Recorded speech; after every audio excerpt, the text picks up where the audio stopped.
Herkese merhabalar. Nefis Yemek Tarifleri mutfağına hoş geldiniz. Bugün sizlerle benim de çok sık yaptığım çorbalardan biri olan köfteli şehriyeli çorba tarifi paylaşacağım. Dilerseniz hem çok lezzetli hem de çok doyurucu bu nefis çorbanın yapılışına başlayalım.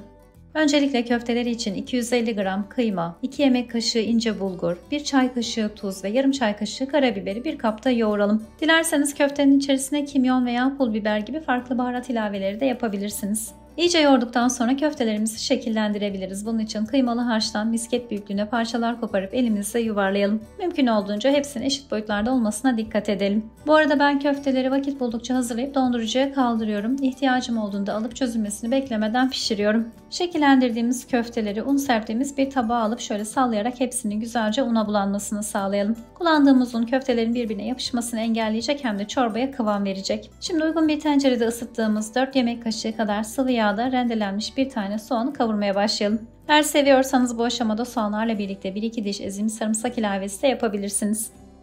Soğanlar pembeleştiğinde köfteleri de ekleyip karıştırarak kavurmaya devam edelim. Bu arada çorbayı çelik tencerede pişiriyorsanız köfteler tencerenin tabanına yapışabilir. Bu durumda yapışmaz bir tavada köfteleri ayrıca kavurup tencereye ilave etmeniz daha iyi olur. Köfteleri 3-4 dakika kavurduktan sonra 1 yemek kaşığı domates salçası, 1 tatlı kaşığı biber salçası, 1 yemek kaşığı kuru nane, 1 tatlı kaşığı pul biber, 1 çay bardağı arpa şehriye ve 1 tatlı kaşığı tuz ekleyip 1-2 dakika daha karıştırarak pişirelim. Dilerseniz bu tarifi şehriye yerine erişteyle de yapabilirsiniz ancak pişme süresi farklılık gösterecektir.